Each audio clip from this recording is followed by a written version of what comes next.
Cette semaine à Infotémis, séance d'information sur les formations disponibles au Centre Frères Moffett, bilan local de la 32e semaine nationale de prévention du suicide, nouvelle exposition au Rift à Ville-Marie et rencontre avec la députée provinciale Émilise Les Sartériens.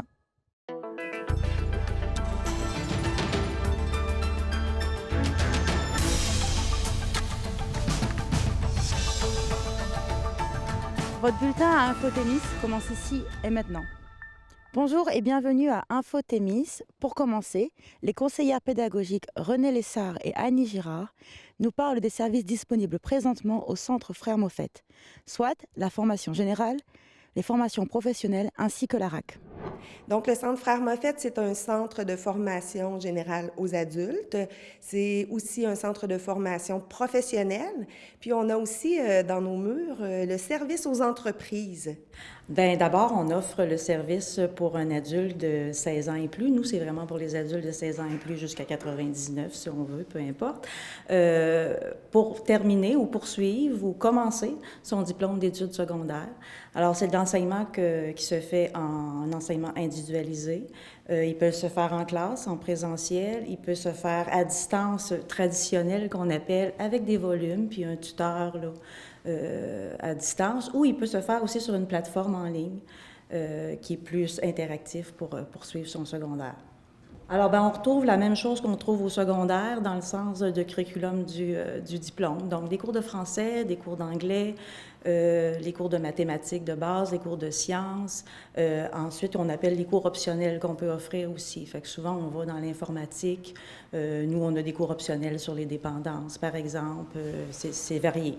Ça ressemble au curriculum, pas que ça ressemble, c'est le même curriculum quasi que celui du secondaire. En formation générale, bien, en présentiel, il y a quand même peu de personnes. Par contre, à distance, on a de plus en plus. Fait qu'à distance, on a des dossiers actifs là, sur la plateforme. Surtout, on peut parler de 3000 dossiers, mais on peut parler aussi d'une quarantaine de dossiers à distance en traditionnel. Puis, on voit bien qu'en présentiel, on est à une vingtaine de distances. On a aussi un centre L'Envol à Témiscamingue, le centre Frères Moffett ici. On a à peu près une vingtaine de clients actifs en ce moment. Pour la formation générale, pour le diplôme d'études secondaires sur la plateforme interactive, ils sont en live dans le sens qu'ils se chattent, mais c'est pas en synchrone qu'on dit, c'est pas directement là. Et parfois, les profs vont appeler, vont envoyer des vidéos. Mais c'est vraiment interactif, par exemple. L'élève a une réponse dans les 48 heures qui pose ses questions sur la plateforme. Il y a beaucoup d'enseignants. Au début, ça peut être plusieurs enseignants qui répondent aux mêmes élèves jusqu'à temps qu'ils approchent l'examen à 80% de son cours. Après ça, il y a un enseignant répondant qu'on s'assure qui est suivi jusqu'à l'examen. On offre aussi des services de francisation. Alors, pour les travailleurs étrangers, surtout qu'on a. Parfois, on a aussi la famille, les conjointes qui arrivent, mais c'est surtout pour les travailleurs étrangers qui proviennent soit du milieu agricole, soit de d'autres entreprises. Donc, on le donne aussi en présentiel. Il y a des cours présentement qui se donnent de jour, de soir.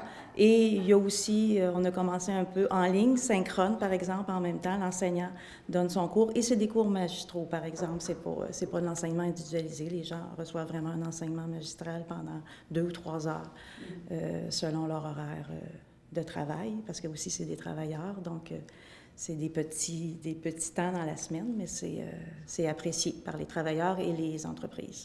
On a aussi des programmes d'intégration sociale, des programmes où il y a des gens à reprendre leur vie au quotidien. On a aussi des programmes d'intégration socio-professionnelle, donc des gens pour développer leurs habilités à l'employabilité. Donc, nous, on travaille ces 2 programmes-là, surtout avec les organismes dans le milieu. Alors, l'ensemble des organismes communautaires que nous avons dans le milieu sont nos partenaires et des gens qui cognent à leur porte pour avoir un coup de pouce, que ce soit pour l'intégration sociale ou pour développer l'employabilité. On rentre dans le dossier avec eux. Moi, je travaille avec des intervenants ou des formateurs qui sont dans l'organisation et on fait un profil sur mesure là, des besoins des clients qui ont. C'est un beau partenariat qu'on a avec le milieu communautaire. Bien, on a aussi le programme d'alphabétisation aussi, qu'on travaille surtout avec les organismes du milieu. Donc, les gens, des fois, c'est pour améliorer ou rehausser leurs compétences en lecture, écriture lecture, écriture, calcul. Parfois, c'est pour reprendre un quotidien, dans le fond. Donc, ils participent à des activités, ils respectent leur horaire. Donc, c'est pour reprendre une vie, pour être plus actifs dans leur quotidien. Puis d'autres, c'est vraiment pour vraiment développer des compétences, pour être sur le marché du travail. Donc, moi, je suis dans la formation professionnelle, donc ce qu'on appelle communément les DEP. Donc, je vois à ce qu'on ait le bon nombre d'inscriptions pour démarrer des cohortes. Je ne travaille pas seule, évidemment, mais principalement, je m'occupe de la formation professionnelle et j'ai aussi le dossier en reconnaissance des acquis et des compétences, la RAC.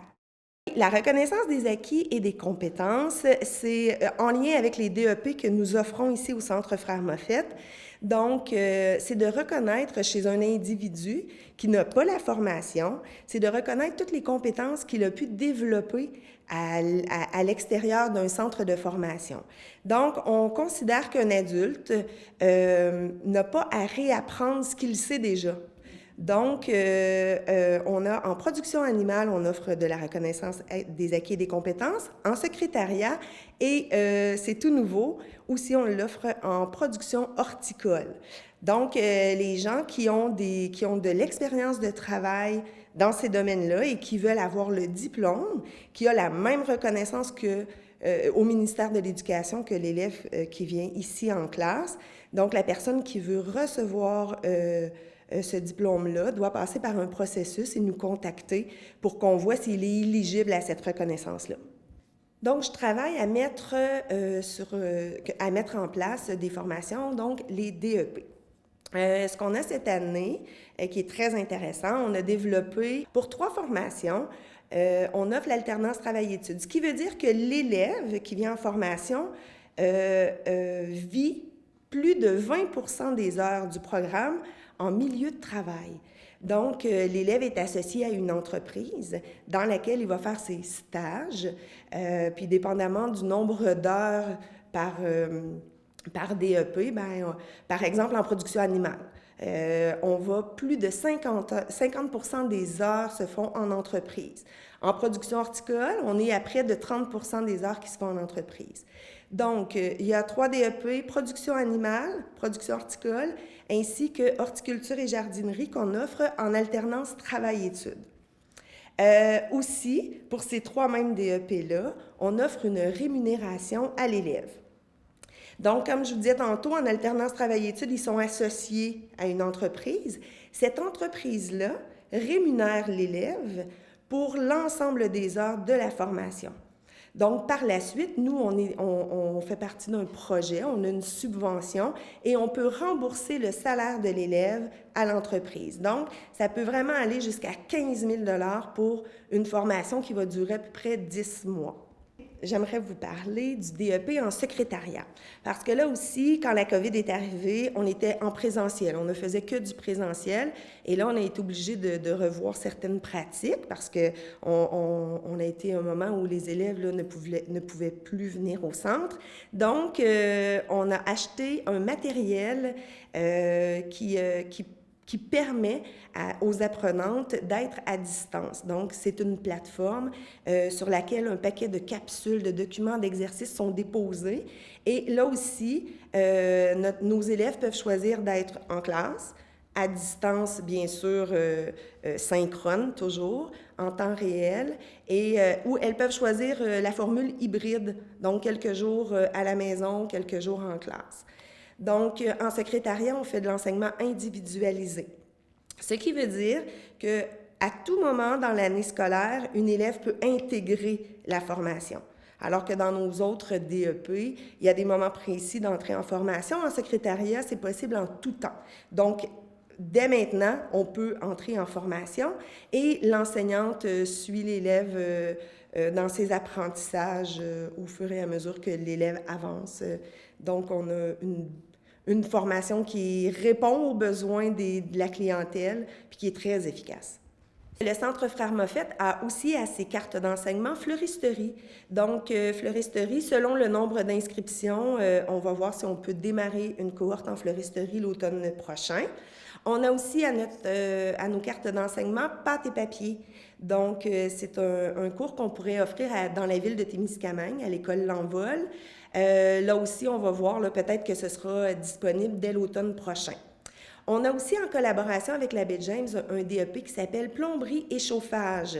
Donc, on attend des réponses du ministère pour l'instant à savoir si on va avoir l'autorisation d'offrir ce DEP-là qui, vraiment, c'est sur le marché du travail, on attend des plombiers. Les entreprises ont vraiment besoin de main-d'œuvre. Donc, on espère l'offrir à l'automne et j'invite tous les gens à nous suivre sur Facebook. C'est là que vous allez voir, dès qu'on va avoir l'autorisation puis qu'on va ouvrir le groupe, on va vous le dire sur Facebook. Puis aussi, sur notre site centrefrèresmoffett.com.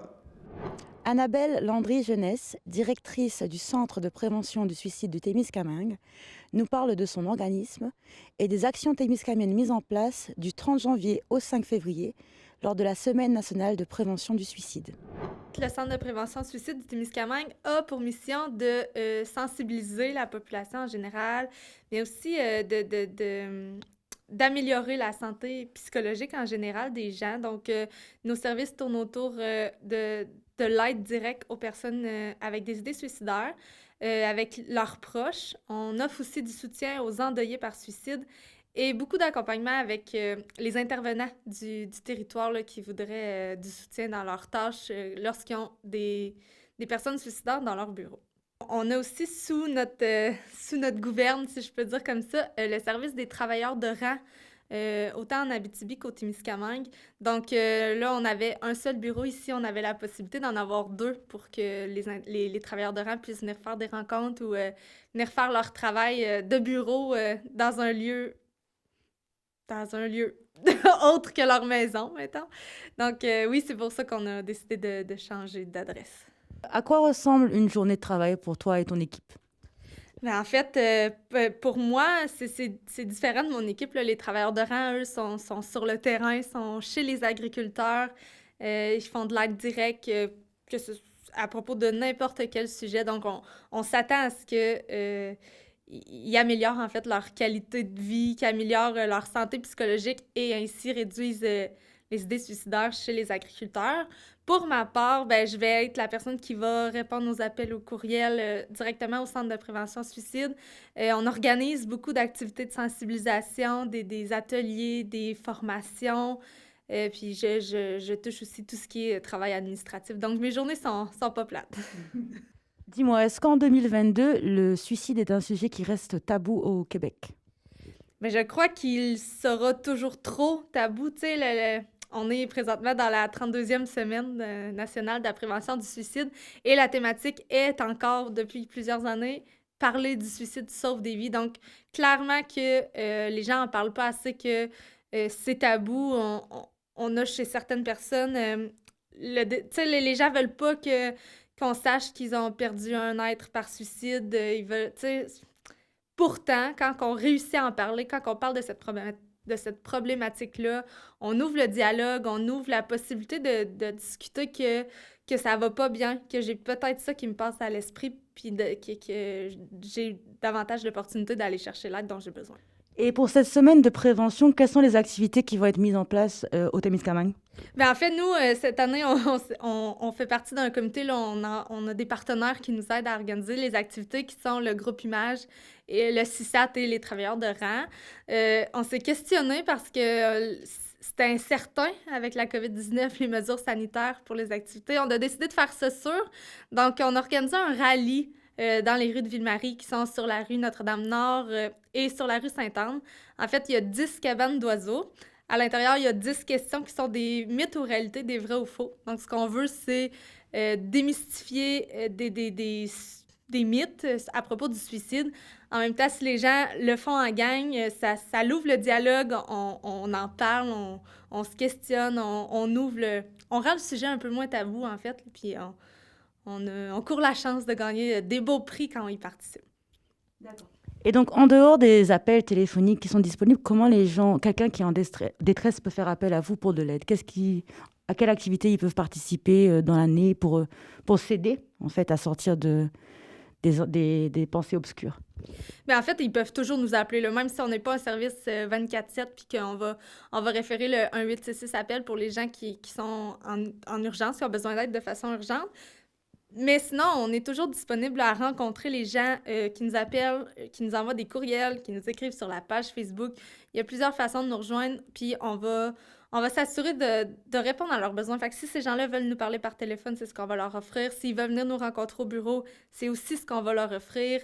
On a les activités, les principales activités qui sont organisées dans l'année, c'est bien sûr les activités de sensibilisation pour la Semaine nationale de la prévention suicide.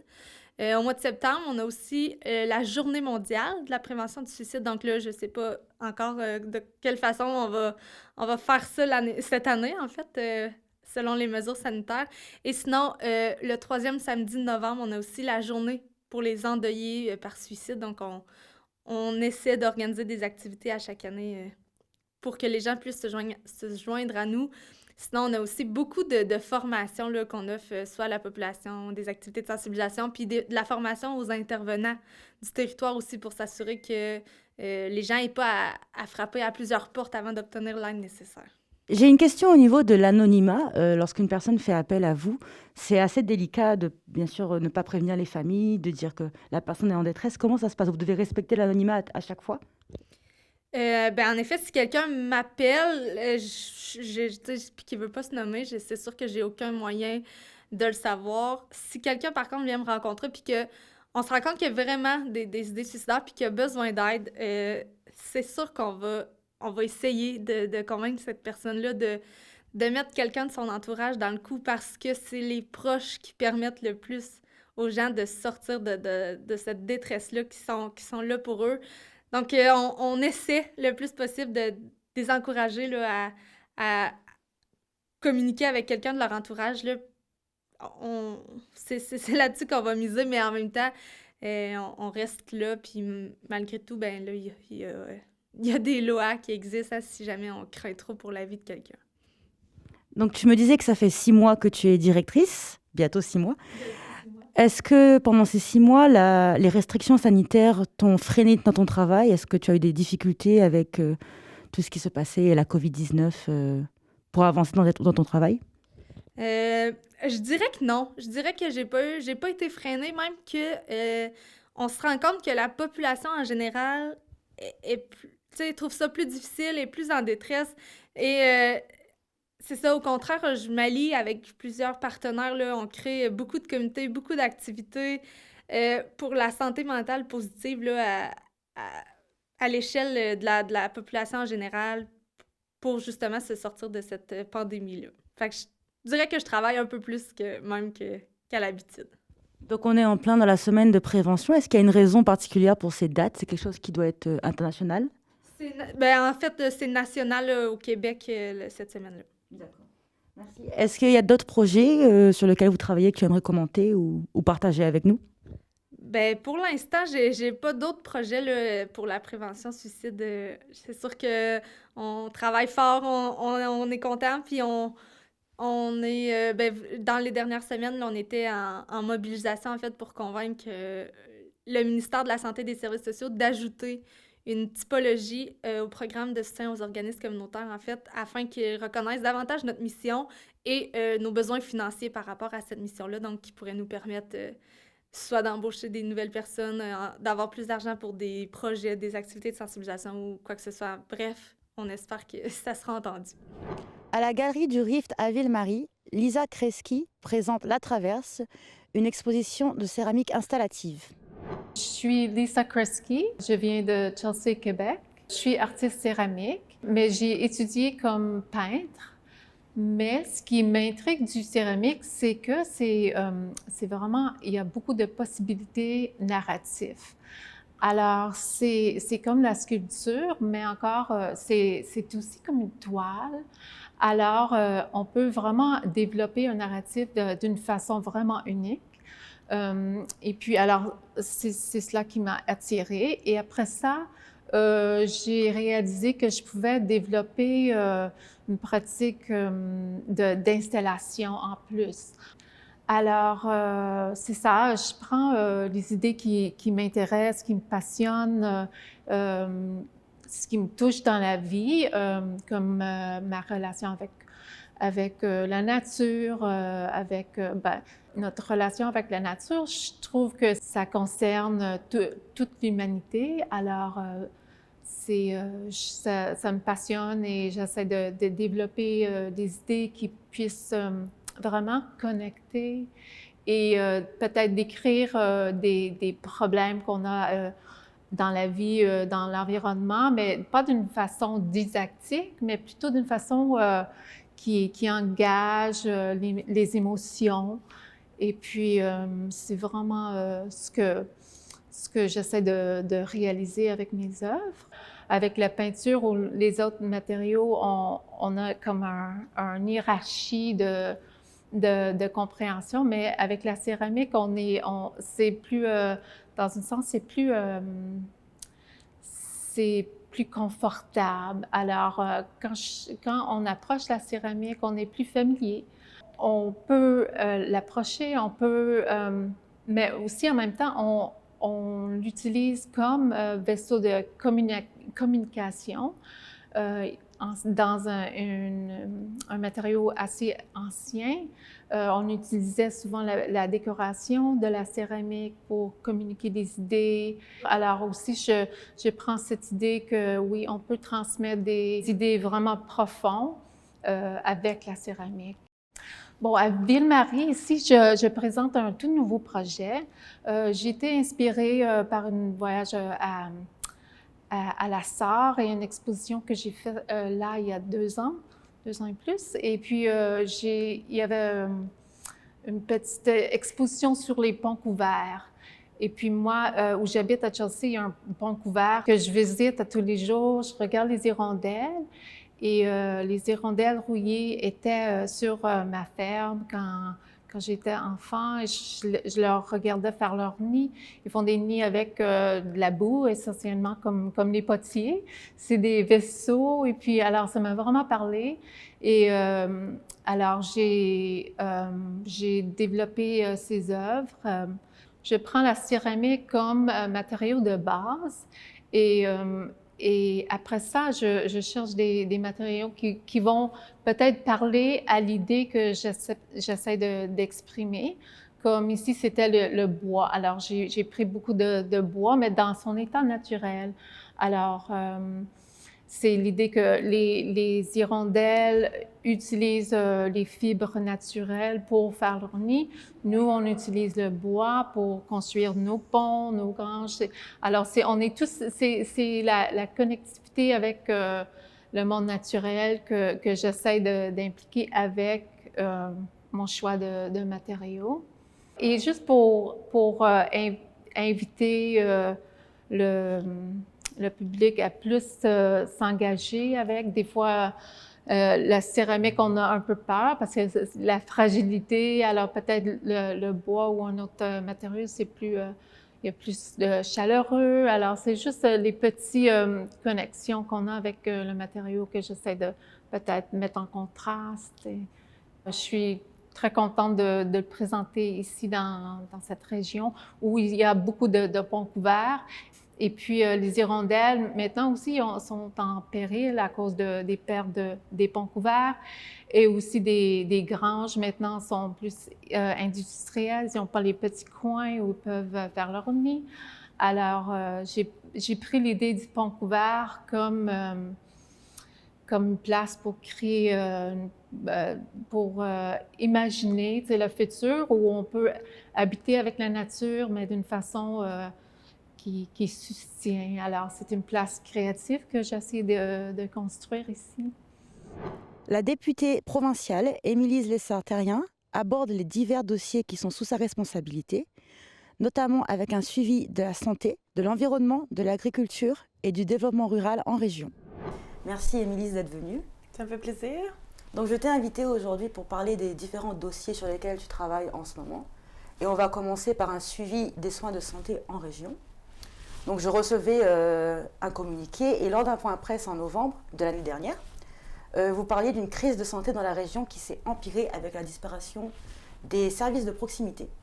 Donc, en effet, depuis plusieurs années, là, on constate que la situation là, va de mal en pire dans la région de l'Abitibi-Témiscamingue. On assiste à une perte là, de certains de nos services de proximité. Pourquoi? Ben parce que depuis plusieurs années, il y a une espèce de perte de sens qui s'est un peu installée au sein de nos établissements de santé, notamment accentuée par la réforme Barrette qu'on a connue sous le règne libéral dans les dernières années, où avec la centralisation massive, tout d'un coup, le rapport au travail pour les professionnels en soins est devenu un peu difficile de ne plus savoir à qui poser des questions, de ne plus savoir c'est qui son supérieur immédiat, de ne plus trouver réponse à ces questions.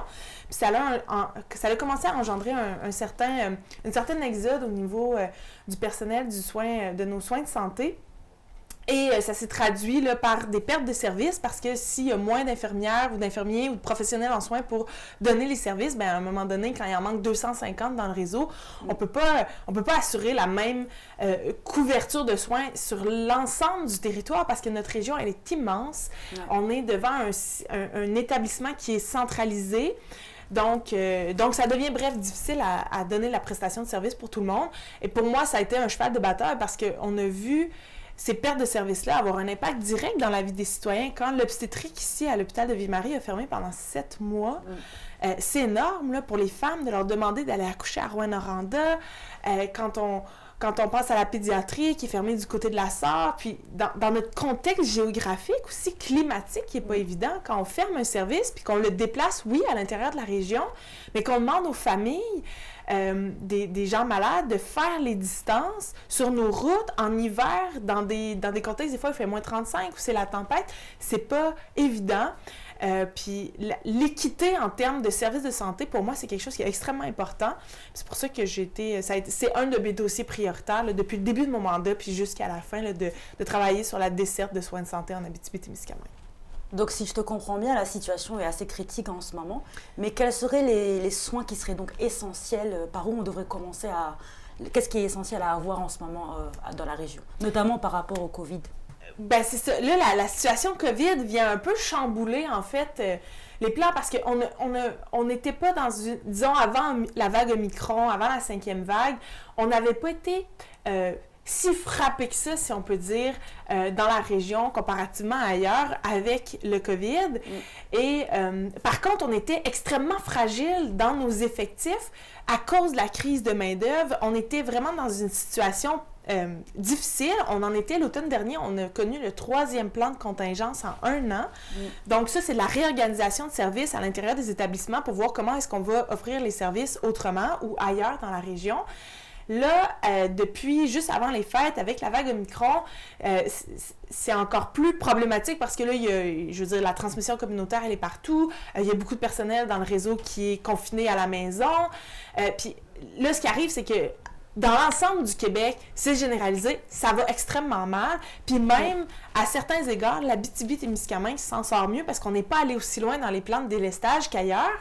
Fait qu'en ce moment, le contexte n'est pas évident pour faire des revendications pour l'Abitibi-Témiscamingue parce que ça va très, très mal partout. Mais nous, ce qu'on sait, c'est que quand la vague Omicron va finir par finir, ben on va rester dans un contexte problématique en Abitibi-Témiscamingue, dans une situation vulnérable parce qu'il nous manque criamment de gens dans le réseau de la santé. Alors, qu'est-ce qu'on peut faire pour ça?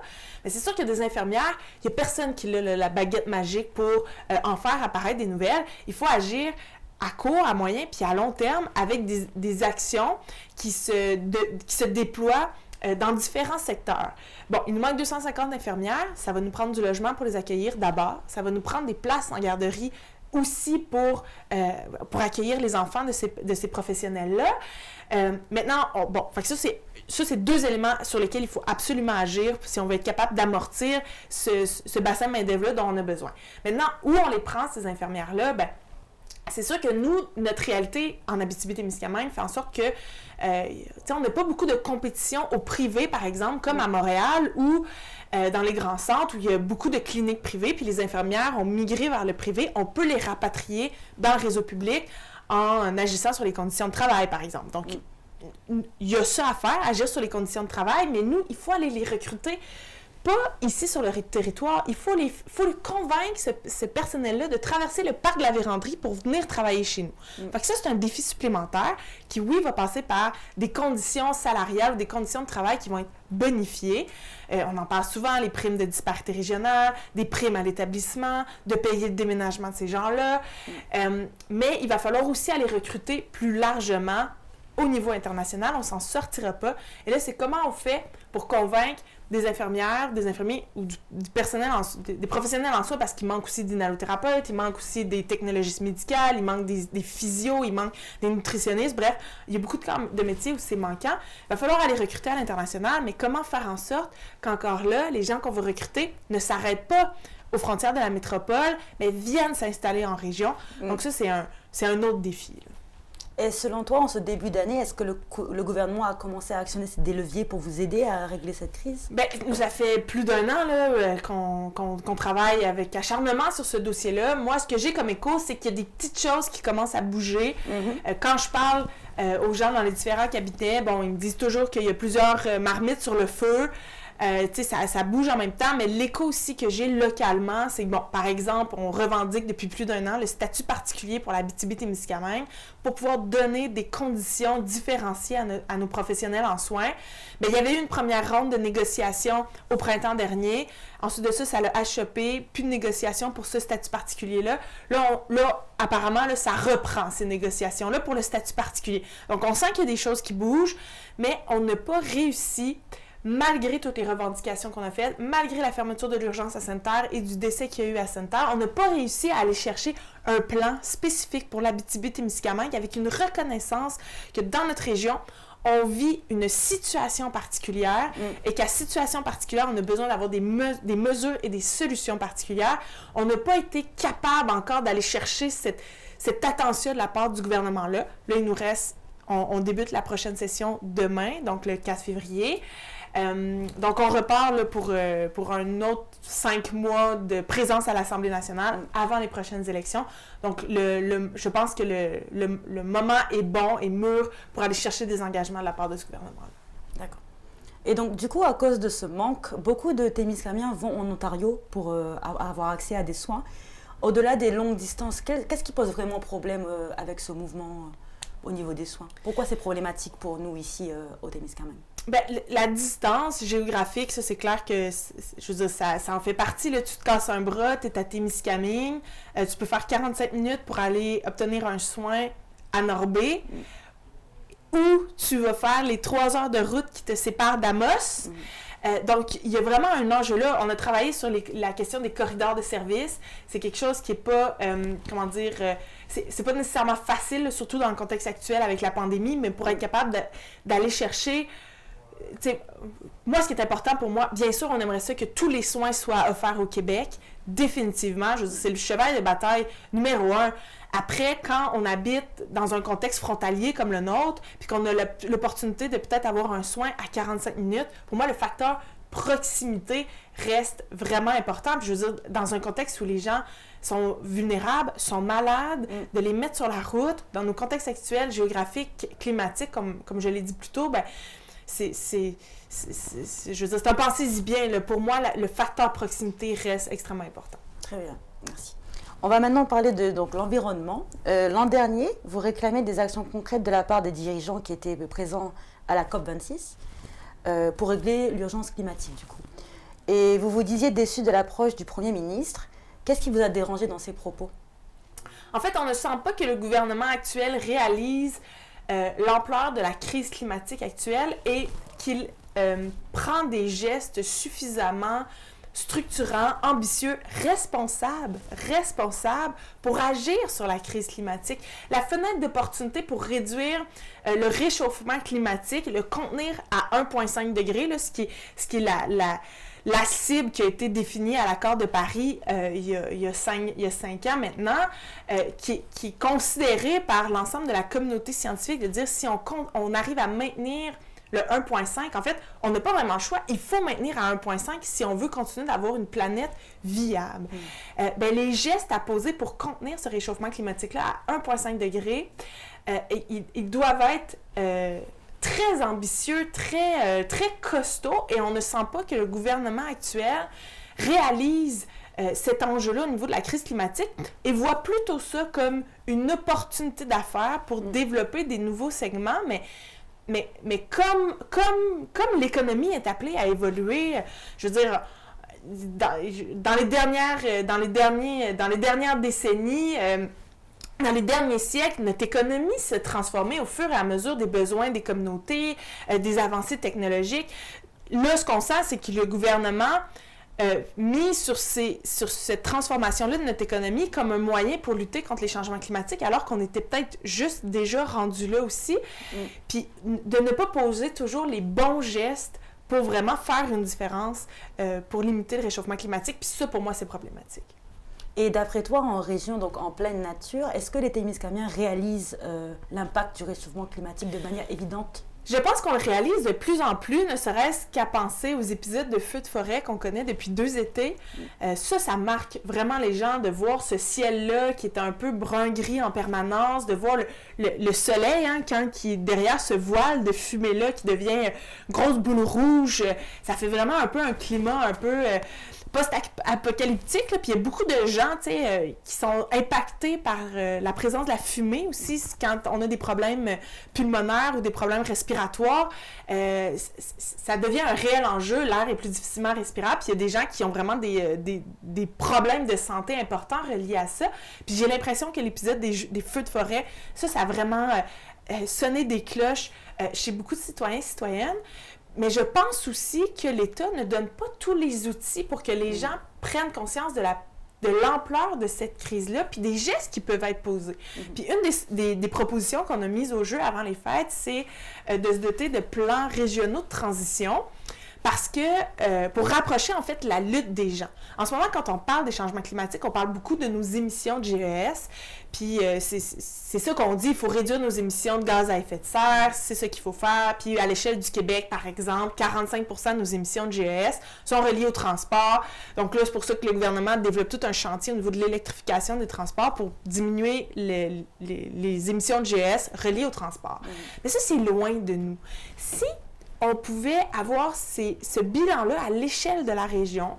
Donc, quand l'Abitibi-Témiscamingue, on identifie c'est quoi nos principaux secteurs émetteurs et que là, ça devienne un outil d'aide à la décision, finalement. Si nous, on sait que par nos grandes distances, tout ça, on est plus forcément, on doit plus produire des GES à cause de nos transports.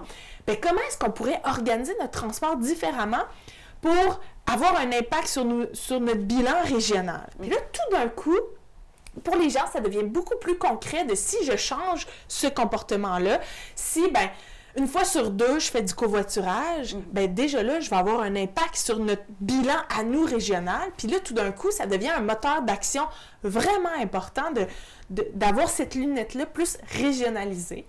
Fait que ça, c'est un autre de mes chevals de bataille, là.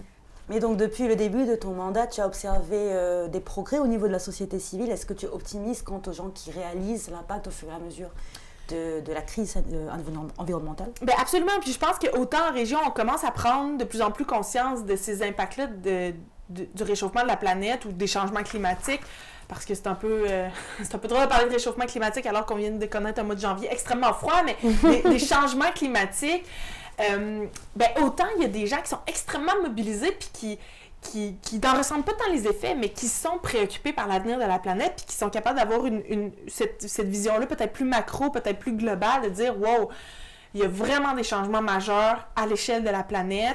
C'est vraiment problématique. Ça va finir par nous bouleverser au niveau de notre quotidien. Ça va devenir extrêmement concret. Nous, on veut laisser une planète viable pour les enfants, pour nos enfants, pour les générations futures, pour notre région. Ça, on le voit aussi, là. Il y a énormément de groupes et de citoyens qui sont mobilisés dans la région et qui font des choix pour la planète, puis ça, c'est extrêmement encourageant, puis on sent que ça prend de l'ampleur, là, ces gens-là. Il y a de plus en plus de gens qui sont conscientisés puis qui posent des gestes. Là. Très bien. On va maintenant parler de l'agriculture, un autre de tes dossiers très importants ici. Quels sont les facteurs qui ont un impact négatif sur l'agriculture? En quoi le prix et la financiarisation des terres agricoles par des acheteurs non agricoles est-elle problématique ici au Témiscamingue?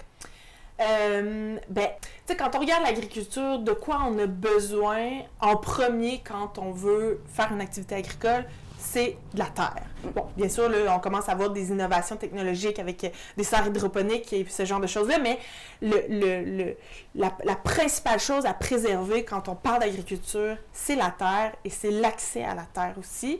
Et on a vu, là, depuis quelques décennies, le prix des terres augmenter considérablement. Dans la région de Montréal et les couronnes, c'est faramineux, là. Les gens, ils doivent s'endetter sur des générations s'ils veulent acheter des terres. Pourquoi? Parce que la terre agricole, c'est une valeur sûre. Je veux dire, c'est un actif qui ne fait que prendre de la valeur. Donc, il y a des gens, des grands financiers qui ont commencé à avoir ça, puis ils sont pas plus fous qu'un autre, ont décidé d'investir massivement dans l'achat de terres agricoles pour faire fructifier l'argent, puis les revendre éventuellement. Puis c'est une pratique qui est de plus en plus courante et qui nous touche aussi en Abitibi-Témiscamingue.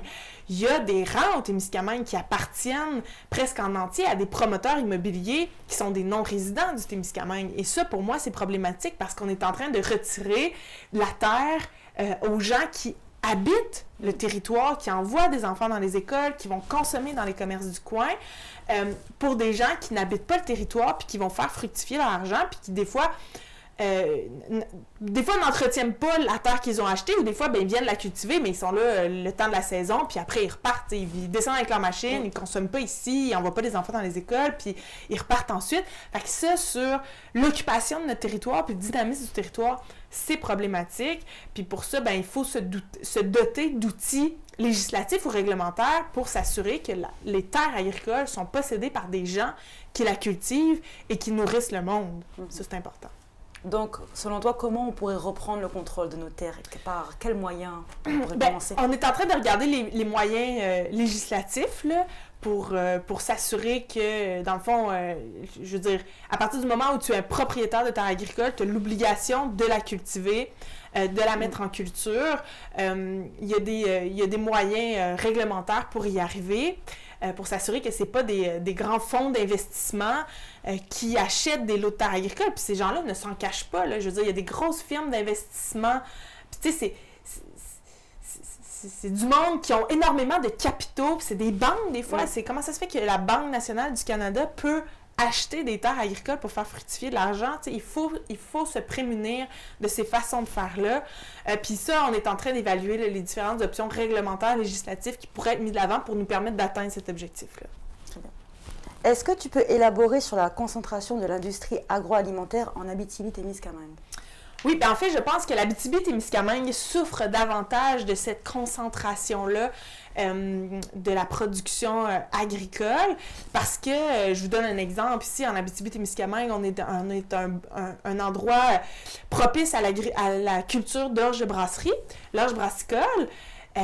Puis on a des super microbrasseries dans la région, mais l'étape entre les deux, le maltage du grain, ben ça se fait pas en Abitibi-Témiscamingue. Puis c'est essentiellement c'est Canada Maltage à Montréal qui achète l'orge de brasserie de partout, qui met ça dans un gros, dans ces grosses cuves qui fait le maltage, puis après bon c'est renvoyé selon les besoins des microbrasseries. Mais ça c'est un exemple de concentration. Ça serait tellement intéressant de pouvoir avoir la chaîne au complet en Abitibi-Témiscamingue, qu'on ait les producteurs qui font l'orge de brasserie, qu'on a déjà, qu'on ait l'étape de la malterie, puis on puisse retrouver dans nos bières l'orge du Témiscamingue, puis qu'on puisse comme ça développer des produits un peu différenciés parce que ben, le grain d'une région à l'autre n'a pas le même goût, n'a pas les mêmes propriétés. Fait que ça, c'est un créneau qui peut être exploité. On pourrait parler des abattoirs aussi. On le sait à quel point c'est un enjeu en Abitibi-Témiscamingue.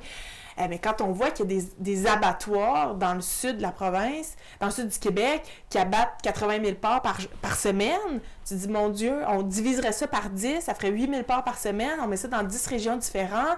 Bien là, tout d'un coup, ça devient un levier pour nos producteurs agricoles en région, puis c'est aussi un élément clé de notre résilience alimentaire, parce qu'on l'a vu pendant la COVID, il suffit d'une éclosion de COVID pour que ça fasse dérailler la chaîne complètement. Quand on a un abattoir comme ça, qui abat 80 000 porcs par semaine, qui là, peut plus abattre, mais là, tout ça s'accumule. Là. Je veux dire, c'est une chaîne qui roule en continu. Là. Qu'est-ce qu'on fait avec les porcs? On n'est pas assez proche de faire de l'abattage humanitaire dans le porc. On le fait dans la volaille encore récemment parce qu'il y avait des enjeux au niveau des travailleurs. Bien, ça, c'est problématique. Il faut déconcentrer cette chaîne de transformation-là alimentaire pour que ça se fasse au bénéfice de nos producteurs et de nos régions. Et d'après toi, en 2022, est-ce que l'autonomie alimentaire demeure un objectif atteignable? Ben, moi, c'est clair que pour moi, c'est un objectif atteignable. Est-ce qu'on peut l'atteindre en 2022? Ben, il faut voir, tu sais, il y a différentes mesures qu'il faut mettre de l'avant.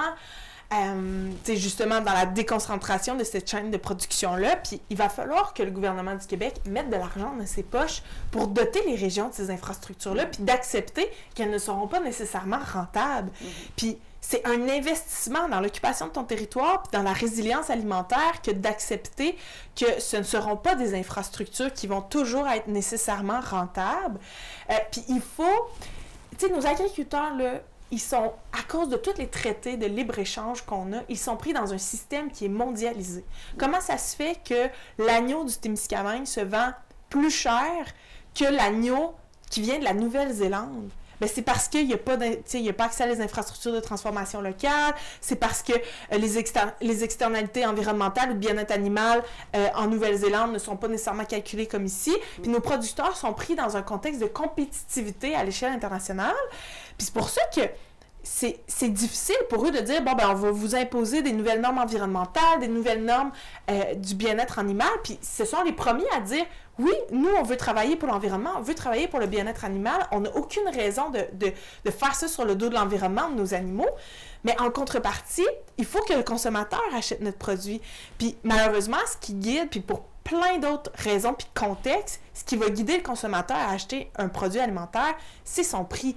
Puis là, on le voit avec l'inflation, le coût du panier d'épicerie augmente considérablement. Fait qu'on peut s'attendre à ce que le consommateur, pour toutes sortes de raisons qui sont très justifiées, achète le produit qui va être le moins cher. Mais là, comment on explique après d'être aussi restrictif avec nos producteurs agricoles? Qu'est-ce qu'on peut leur donner de plus pour qu'ils changent leurs pratiques? Bien, ça, c'est un levier qui appartient au gouvernement du Québec. Ça passe par l'institutionnel.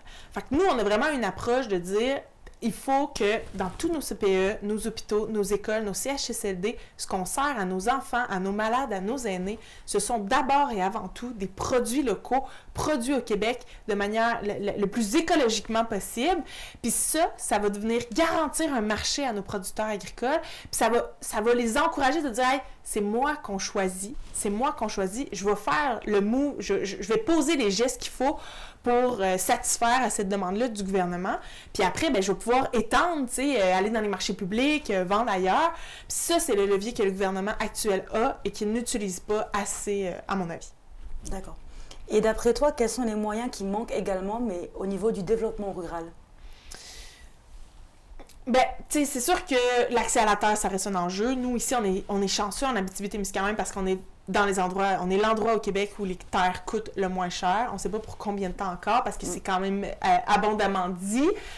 Donc, il faut favoriser l'établissement de la relève, il faut favoriser l'accès à la terre, il faut développer toute la chaîne transformation, distribution à l'échelle des régions. Puis ça, ben, tu sais, après ça, c'est une demande pour les services, parce que là, on vit, là, tu sais, les enjeux avec les vétérinaires, les enjeux avec les autres services connexes à la ferme qu'on perd de plus en plus en Abitibi-Témiscamingue, ben ça nous prend une masse suffisante de producteurs pour pouvoir garder ces services-là. Puis, tu sais, l'agriculture, c'est pas un secteur économique comme les autres. L'agriculture, non seulement ça nourrit le monde, mais ça structure les paysages, c'est un potentiel pour l'agrotourisme, je veux dire, ça habite, c'est l'occupation du territoire, c'est tout ça. Tu sais, il n'y a pas un secteur économique qui est, à mon avis, plus complet que celui de l'agriculture qui permet de jouer tous ces rôles-là, en plus de consommer localement, d'envoyer des enfants dans les écoles, tu sais, qui est propre qui est commun à tous les autres secteurs industriels. Là, on est vraiment dans une optique de, tu sais, les agriculteurs, c'est des architectes de nos paysages. Le Témiscamingue ne serait pas le Témiscamingue si on n'avait pas ces beaux paysages-là, cette ruralité-là. Les vaches d'Yves Bergeron, quand on sort de Ville-Marie, puis on allait à Lorrainville, là, tu sais, c'est un des derniers troupeaux qu'on voit, tu sais, à proximité ici, au Témiscamingue, en tout cas. Puis ça, c'est tellement beau, tu sais, puis de voir l'espèce de courte pointe colorée à l'automne, quand les blés deviennent mûrs, l'orge, le sarrasin, les champs de canola, tu sais, en plein mois de juillet, comment ça frappe l'imaginaire des gens qui pensent que c'est de la moutarde, mais c'est du canola, c'est beau, changeant, tu sais, ça structure notre paysage, puis ça devient même un attrait, tu sais, en soi, pour notre région. Fait que c'est un secteur économique, bref, qui est tellement complet, mais qui doit être davantage soutenu. On pense souvent à l'impact que la pandémie a eu sur l'art et la culture. Est-ce que tu penses que l'agriculture a également été affectée par Je la COVID-19? Je pense que l'agriculture a été affectée positivement parce que en situation de crise, c'est surtout dans la première vague, si on se reporte un peu là, au printemps 2020, on dirait qu'en situation de crise, les gens ont besoin de se retourner vers ce qu'ils connaissent, vers ce qui est proche d'eux. Puis il y a vraiment eu une flambée de consommation de produits locaux. On dirait que tout d'un coup, c'était comme sécuritaire pour les gens. C'était, tu sais, la chaîne d'approvisionnement aussi était bien moins longue, c'était proche du monde. Puis, tu sais, on a vu aussi que c'est beaucoup plus agile quand c'est à petite échelle, quand c'est, tu sais, à proximité. Tu sais, on a vu là, la ruée vers les banques alimentaires. Tout d'un coup, les gens avaient peur de manquer de nourriture. Puis, c'était plus difficile pour les banques alimentaires d'aller s'approvisionner parce qu'à l'épicerie, il y avait moins de restants. Puis moi, je me souviens très bien d'avoir eu un coup de téléphone, tu sais, de notre abattoir de proximité, la boucherie des Pras, pour ne pas la nommer, qui m'a dit, tu sais, là, nous, on a une entente avec le ministère, avec le MAPAC, avec le ministère de l'Agriculture pour trouver, pour abattre des vaches de réforme pour donner à la banque alimentaire à Rouyn-Noranda. Tu sais, là, faites aller vos contacts, il faut trouver des vaches de réforme que les producteurs seraient prêts à donner. Nous, on va faire pro bono l'abattage, la découpe, puis on va envoyer ça dans notre banque alimentaire. Puis ça a pris à peine quelques heures, on avait trouvé 2 vaches, puis les congélateurs de la banque alimentaire étaient pleins, tu sais. Oui. Fait que cette proximité-là offre aussi cette résilience-là, puis cette agilité pour agir plus rapidement. Fait que je pense que moi, l'agriculture va être un secteur quand même qui va ressortir gagnant de la pandémie en ce sens où les gens se sont tournés vers l'alimentation locale, mais il reste des enjeux, des défis, là, je veux dire, en termes de main-d'œuvre, de recevoir les travailleurs étrangers temporaires avec toute la dynamique de la COVID, ça a été extrêmement compliqué pour les producteurs, l'isolement à la ferme, tout ça, ça a été vraiment un gros casse-tête. Je pense qu'ils ont souffert de la pandémie, mais je pense qu'à terme, chez Monsieur, Madame, tout le monde, ce virage-là vers les produits locaux, ça, c'est essentiel, c'est fantastique. T'sais, même d'un point de vue environnemental, là, je veux dire, consommer des produits locaux, ça a vraiment moins d'impact sur l'environnement que consommer des produits qui viennent du Mexique. C'est sûr. Et est-ce que tu es satisfaite quant à l'évolution de l'opération Internet haute vitesse en Témiscamingue? Il y a beaucoup de gens qui m'en parlent. Il y a beaucoup de gens qui cherchent à savoir, on est où, quand est-ce qu'on va être connecté, c'est quoi le plan de match de Vidéotron. Fait que, on suit l'évolution. Eux maintiennent leur objectif que tout le monde soit branché en septembre 2022. Septembre 2022 qui va être un moment de campagne électorale. Fait que je pense que le gouvernement actuel a tout intérêt à avoir réussi à brancher tout le monde.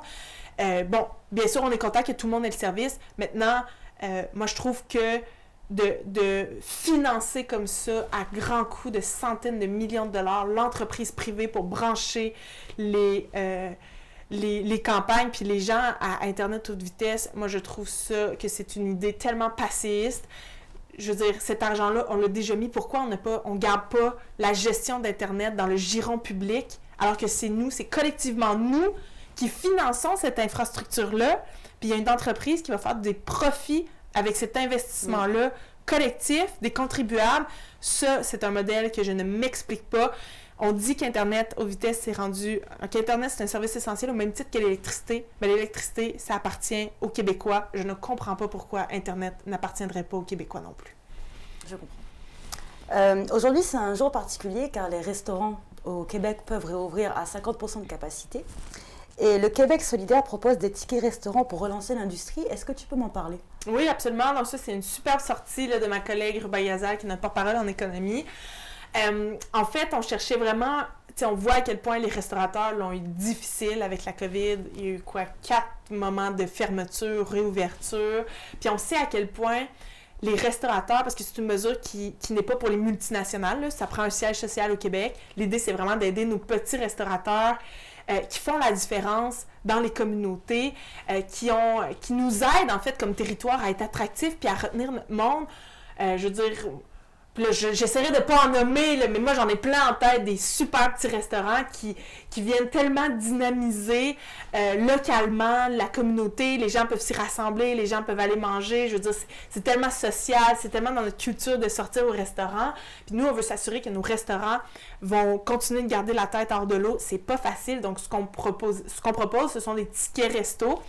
Dans le fond, c'est un 100$ qui serait donné aux familles, à tous les ménages, en fait, qui bénéficient du crédit d'impôt pour la solidarité sociale. Fait qu'on parle de plus de 2 millions de personnes qui pourraient se prévaloir de ce ticket restaurant-là, puis en fait, qui est dépensable dans un restaurant proximité. Fait que c'est une autre façon d'amener un cash flow, comme on dit, là, du comptant directement dans les coffres de nos restaurateurs, parce qu'on sait de toute façon que janvier, février, mars, ce sont les mois les plus difficiles pour nos restaurateurs. Et là, à voir comment la hausse du panier d'épicerie, c'est où la première place où les gens coupent quand ils sont un peu plus serrés, c'est dans les restaurants.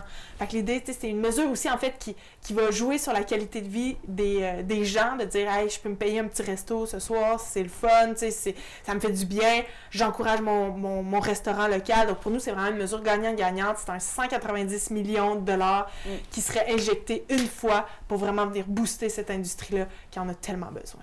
Est-ce qu'il y aurait une date limite à laquelle les tickets doivent être utilisés? Oui, dans le fond, on a un délai de 3 mois pour utiliser les tickets. Fait que c'est vraiment pour donner comme un coup là, maintenant, alors que nos restaurants en ont le plus de besoin. Très bien. On a fait le tour de tes dossiers, mais est-ce que tu aimerais commenter sur un autre secteur sur lequel tes collègues travaillent? Oui, bien, on est très actifs, notamment sur la question de la petite enfance. Là, je sais à quel point en Abitibi-Témiscamingue, c'est un enjeu criant. L'accès aux places en garderie. Même moi, pour mes 2 enfants, ça a été le nerf de la guerre, assez que finalement, on s'est arrangé autrement avec la famille. Mais ça, c'est un enjeu vraiment problématique. Puis on le dit plus tôt, là, c'est un enjeu sur l'attractivité de notre territoire. Le fait de ne pas avoir de service de garde en quantité suffisante. Fait que ça, c'est un autre chantier sur lequel on travaille.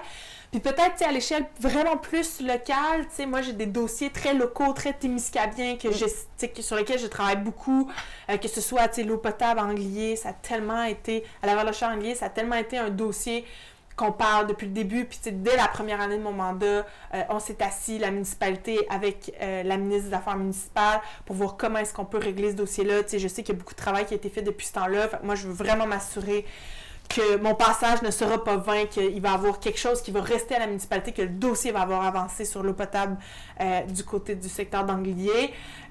Les cartes en formation professionnelle aussi au Centre Frères Moffett, on vit une pénurie de main-d'œuvre en Abitibi-Témiscamingue.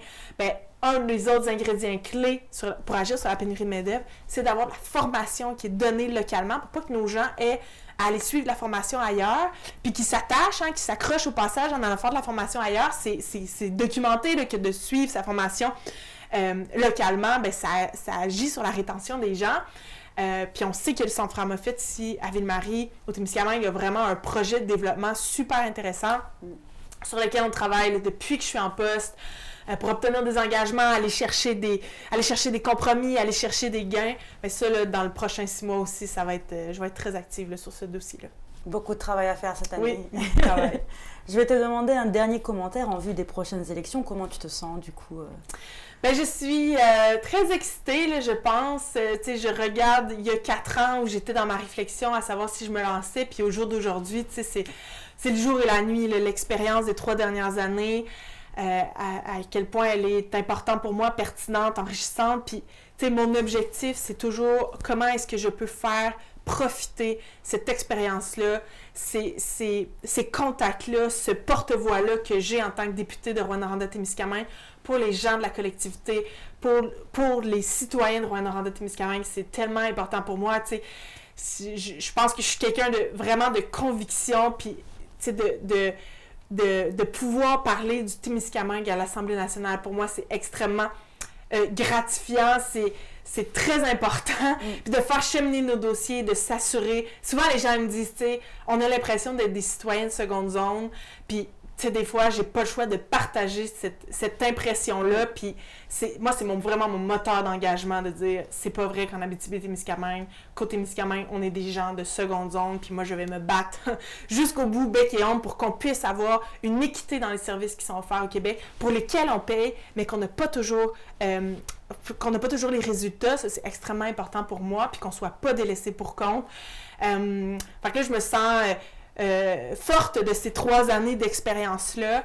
Il me reste encore 6 mois là, vraiment pour continuer de marteler nos enjeux puis d'aller chercher des gains pour la région. Puis je vais être sur la ligne de front pour les prochaines élections, puis je suis quand même très excitée de ça. Là. Merci d'avoir regardé notre émission et retrouvez-nous chaque semaine pour un nouvel épisode. À très bientôt.